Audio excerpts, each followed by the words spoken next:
14வது அத்தியாயம் குணத்ரய விபாக யோகம். அவதாரிகை. 13வது அத்தியாயத்தில் ஒன்றோடொன்று கலந்த பிரகிருதியினுடையவும் புருஷனுடையவும் ஸ்வரூபத்தின் உண்மையை அறிந்து எம்பெருமானிடத்தில் பக்தியுடன் கூடி அமானித்வாதிகளாலே பந்தத்தினின்றும் விடுபடுகிறான் என்று சொல்லப்பட்டது. அதில் பந்தத்துக்கு காரணம் பூர்வீகமான சத்துவ முதலிய குண விகாரமான சுக துக்காதிகளால் உண்டான பற்றென்று சொல்லப்பட்டது. இப்பொழுது குணங்கள் பந்தத்திற்கு உறுப்பாகும் தன்மையும் அக்குணங்களை நிவர்த்தி பண்ணும் பரிகாரமும் பிரகாரமும் கூறப்படுகின்றன. ஸ்ரீ கிருஷ்ண பகவான் வாக்கியம். எதனை அறிந்ததனால் சகல மகரிஷிகளும் இந்த தேக சம்பந்தத்தினால் உண்டாகின்ற அகப்பற்று புறப்பற்றுக்களை விடுத்து சர்வோத்தமமாகிய மோக்ஷ சித்தியை அடைந்தார்களோ அவ்வாறாய அந்த சிரேஷ்டமான பலவித ஞானங்களில் உத்தமமான ஞானத்தை மீண்டும் சொல்லுகின்றேன். அர்ஜுனன் வினா. 13வது அத்தியாயத்தில் பிரகிருதி ஒன்றே ஆதலால் ஜென்ம பேதங்கள் ஏன் உண்டாகின்றனவென்று கேட்டேன். அதற்கு தேவரீர் குணபேதங்களால் யோனி பேதங்களால் உண்டாம் என்று கூறியிருந்தீர். அந்த குணபேதங்கள் எவை? அவற்றின் பெயர் என்ன? அவற்றின் காரியம் எப்படிப்பட்டவை? அவற்றிற்கு அப்பெயர் வருவதற்கு காரணம் யாது? நன்மை தீமை என்கின்ற ஜென்மங்கள் உண்டாதற்கு காரணம் என்ன? இஃதன்றி 27வது ஸ்லோகத்தில் சராச்சர பிரபஞ்சத்தில் இருக்கும் பொருள்கள் அனைத்தும் க்ஷேத்திர க்ஷேத்ரஜ்ஞ சம்யோகத்தால் உண்டாகும் என்றனை. க்ஷேத்திர க்ஷேத்ரஜ்ஞ சம்யோகம் என்றால் என்ன? அவற்றின் சேர்க்கை சொந்தமாகவே உண்டாகுமா அல்லது பகவான் ஏற்படுத்துவானா? ஸ்ரீ கிருஷ்ண பகவான் விடை. அர்ஜுனா, நான் இப்பொழுது கூறப்போகும் விஷயம் 3வது அத்தியாயத்தை பார்க்கினும் இன்னும் வேறானது. உணர்ந்து கொள்ள வேண்டியவைகளில் மிகவும் பெரிதானது. அதனை மீண்டும் கூறுகின்றேன்.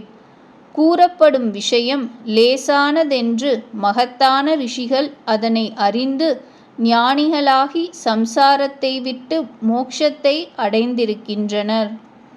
இப்பொழுது நாம் சொல்லப் போகின்ற இந்த விஷயமானது மிகவும் மோட்சத்திற்கு அனுகூலமானது.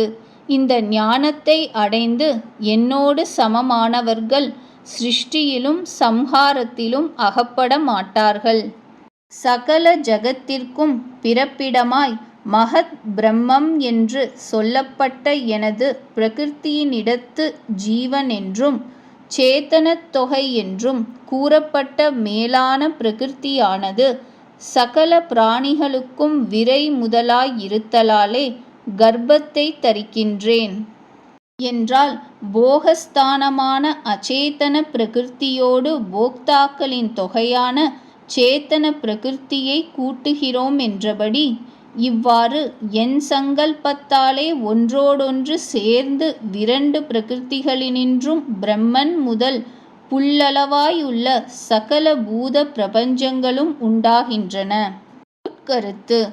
7வது அத்தியாயத்தில் 4வது ஸ்லோகத்தில் கூறிய 8 வித பிரகிருதி மகத் அகங்காரங்களுக்கு காரணமாகலான் மகத் என்றும் இந்த பிரகிருதியை ஸ்ருதியில் பிரம்மமாகவே கூறியிருத்தலால் பிரம்மம் என்றும் சொல்லப்படுகின்றது.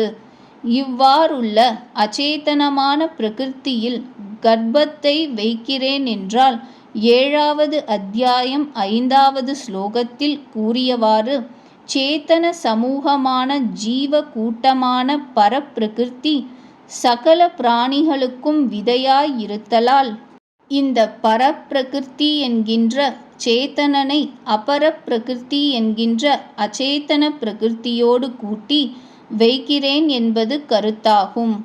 என் சங்கற்பத்தால் உண்டான இவ்விருவித பிரகிருதியின் சேர்க்கையால் பிரம்மன் முதல் கிருமி வரையிலுள்ள சகல பூதங்களும் உண்டாகின்றன.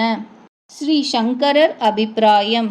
எனது அதீதமாகிய மாயை சகல பூதங்களுக்கும் காரணம். அது காரிய ரூபமான பிரபஞ்சத்தை காட்டினும் பெரியதானமையாலும் மகத் என்னும் காரிய விருத்திக்கு ஹேதுவாதலால் பிரம்மம் என்றும் சொல்லப்படுகின்றது. அது சகல பூத சிருஷ்டிக்கும் காரணமான ஹிரண்ய கர்ப்பனது உற்பத்திக்கும் காரணமான விதையை போடுகின்றன. அதுதான் கர்ப்பத்தை வைக்கிறேன் என்பது. க்ஷேத்திர க்ஷேத்திரஜர்களாகிய இரண்டு சக்திகள் உடைய ஈஸ்வரனாகிய நான் அவித்யை காமம் கர்மம் ஆகியவற்றோடு ஒட்டி இருக்கின்ற க்ஷேத்திரஜனை க்ஷேத்திரத்தோடு சேர்க்கின்றேன். அந்த ஹிரண்ய கர்ப்பன் மூலமாக சகல பிராணிகளும் உற்பத்தி ஆகின்றன. கௌந்தேயா, சகல யோனிகளிலும் எந்த ஸ்தாவரமும் ஜங்கமமும் ஆன வஸ்துக்கள் உற்பத்தியாகின்றனவோ அவற்றிற்கு பிரகிருதி தாய், நான் விதை போட்ட தந்தை. ஸ்ரீ சங்கரர் அபிப்பிராயம். தந்தையினது ரேதசாகிய சுக்லம் பெரும்பான்மை அறிவும், தாயினது ஸ்ரோணிதமாகிய உதிரம் பெரும்பான்மை தேகமும் ஆவது போல ஆன்மாவே தாம் போட்ட விதையாகவும் தேகாதி பிறவனைத்தும் பிரகிருத்தியினின்று தோன்றியதாகவும் இவ்வுண்மையை தந்தை தானென்ற தானே விளக்கியது அறிக. அன்றியும் தாயினது கர்ப்பமானது பீஜத்தை ஆசைப்பட்டு நிற்கும் தருணத்தில் அப்பீஜத்தை கர்ப்பத்திற்கு இடமாக உதவி தாயினது ஸ்ரோணிதமாகிய உடலோடும் தந்தையினது சுக்லமாகிய உயிரை சேர்ப்பது போல பரமேஸ்வரனாகிய நான் அவாரூபமான பிரகிருத்தியிலிருக்கும் உடலோடு எனது அம்சமாகிய உயிரை கூட்டி வைக்கிறேன் என்பதும் தோன்றுமாறு அறிக. அல்லாமல் ஆலம் விதை முளைத்து தருவானது போது அது ஆலமரமே ஆவது போல பரமாத்மாவினது விதை முளைத்து பரமாத்மாவே ஆகும் என்பதும் தோன்றுமாறு உணர்க. ஸ்ரீ ராமானுஜர் அபிப்பிராயம். தேவர், கந்தர்வர், யக்ஷர், ராட்சசர், மனிதர், பசு, மிருகம், பக்ஷி, பாம்பு முதலிய யோனிகளில் உண்டாகின்ற அந்தந்த சரீரங்களுக்கும் பிரம்மம் என்கின்ற பிரகிருதிதான் காரணம் என்றால், என்னால் சேர்க்கப்பட்ட சேத்தன வர்க்கங்களோடு கூடி மகத்து முதல் விசேஷத்தளவான நிலையிலுள்ள பிரகிருதிதான் காரணம் என்றபடி. மேலும் அவைகளுக்கும் விதித்திடும் பிதாவும் நானே என்றால், ஆங்காங்கும் அந்தந்த கர்மத்திற்கு தக்கபடி சேத்தனா வர்க்கங்களை சேர்ப்பவனும் நானே என்றபடி. அர்ஜுனா, பிரகிருத்தியில் உண்டாகிய சத்வகுணம், ரஜோகுணம், தமோகுணம் என்கின்ற குணங்கள் சரீரத்தில் இருக்கின்ற அழிவில்லாதவனாகிய ஜீவாத்மாவை கட்டுப்படுத்துகின்றன. ஸ்ரீ ராமானுஜர் அபிப்பிராயம். பிரகிருத்தியின் ரூபத்தோடு சேர்ந்த ஸ்வபாவ விசேஷங்களாயும் பிரகாசம் முதலிய காரியங்களை கொண்டே நிரூபிக்க கூடியவைகளாயும் பிரகிருத்தியாகவிருக்கும் நிலையில் பிரகாசமில்லாமல் அதன் விவகாரங்களாகிய மகான் முதலிய வஸ்துக்களின் பிரகாசத்தை அடைந்தவைகளாயும் இருக்கின்ற சத்வம், ரஜஸ், தமஸ் என்கின்ற மூன்று குணங்களும் மகான் முதல் பஞ்சபூதங்கள் வரையிலுள்ள வஸ்துக்களால் உண்டாக்கப்பட்ட தேவன், மனுஷன் முதலிய தேகங்களோடு சேர்ந்தவனாயும் ஸ்வபாவத்தில் அந்த குணங்களோடு சேர்வதற்கு தகாதவனாயும் இந்த தேகத்தில் இருந்து கொண்டிருக்கிற ஜீவாத்மாவை கட்டுப்படுத்துகின்றன. அதாவது தேகத்தில் இருப்பதாகிய காரணத்தினால் கட்டுப்படுத்துகின்றன. ஸ்ரீ சங்கரர் அபிப்பிராயம். ஆத்மா ஒன்றிலும் ஒட்டுகிறதில்லை என்று முன் சொல்லப்பட்டிருக்கிறது. சுக துக்க மோகாதிகளினால் கட்டப்படுகிறான் என்றதனால் குணங்களிலும் அவைகளின் காரியங்களிலும் ஒட்டுகிறான் என்றாகிறதே என்றால், ஆத்மஸ்வபாவமானது ஒன்றிலும் பற்றுதலை உடையதே அல்ல. ஆனால் தேக சம்பந்தம் உண்டான நிமித்தத்தினால் அவன் கட்டுப்படுகிறது போல் காணப்படுகிறான். அர்ஜுனா, அந்த சத்வம், ரஜஸ், தமஸ் என்னும் குணங்களில் சத்வகுணம் ஸ்வச்சமானது, நிர்மலமாக பிரகாசிப்பது, உபத்ரவரகிதமானது. அந்த சத்வகுணம் க்ஷேத்ரஜ்ஞனை சுகத்தோடும் ஞானத்தோடும் சேர்க்கின்றது. ஓ குந்தி புத்ரா, ரஜோகுணத்தை இச்சாஸ்வரூபமானதாயும் கிடையாத வஸ்துவில் ஆசையும் கிடைத்த வஸ்துவில் அபிமானத்தையும் உண்டாக்கப்பட்டதாயும் அறி. அந்த ரஜோகுணம் கர்ம சம்பந்தத்தாலே தேகியை கட்டுகின்றது. ஸ்ரீ ராமானுஜர் அபிப்பிராயம்: ரஜோகுணமானது ராகத்திற்கும், அதாவது ஆணுக்கும் பெண்ணுக்கும் ஒன்றுக்கொன்று உண்டான ஆசை, திருஷ்ணைக்கும், அதாவது சப்தாதி விஷயங்கள் எல்லாவற்றிலும் உண்டான ஆசை, சங்கத்திற்கும், அதாவது புத்திர மித்ராதிகளை கட்டி அணைக்க வேண்டும் என்னும் ஆசையும் உற்பத்தி ஸ்தானமாயிருக்கும். அவ்வாறே சரீரத்தை எடுத்திருக்கும் புருஷனை கிரியைகளில் ஆசையை உண்டு பண்ணுவித்து அவ்வழியே கட்டுப்படுத்தும் என்றால், ஆசையோடு கூடி எந்தெந்த கிரியைகளை செய்ய ஆரம்பிக்கின்றானோ அவைகள் புண்ணியம் அல்லது பாப ரூபமாயிருக்கும். ஆகையாலே அவற்றின் பலனை அனுபவிப்பதற்கென்று ஏற்பட்ட யோனிகளில் பிறப்பதற்கு காரணம் ஆகின்றன.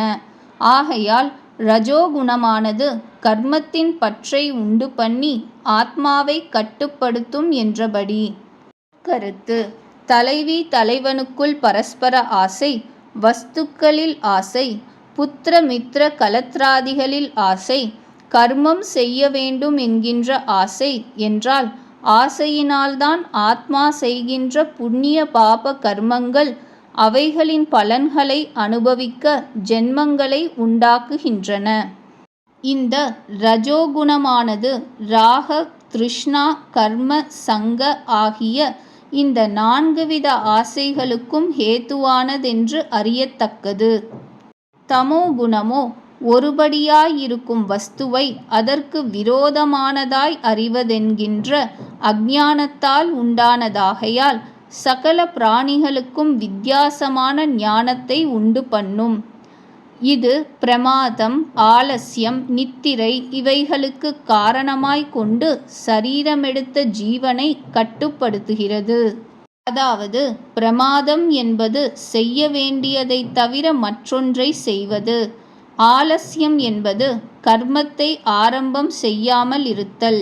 நித்திரை என்பது இந்திரியங்களை பிரவர்த்திக்கச் செய்கின்ற புருஷன் அடங்கி போவதனால் சகல இந்திரியங்களும் அடங்கி போதல்.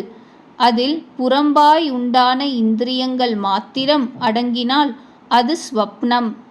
மனதும் அடங்கினால் அது சுஷுப்தி, அதாவது நல்ல தூக்கம்.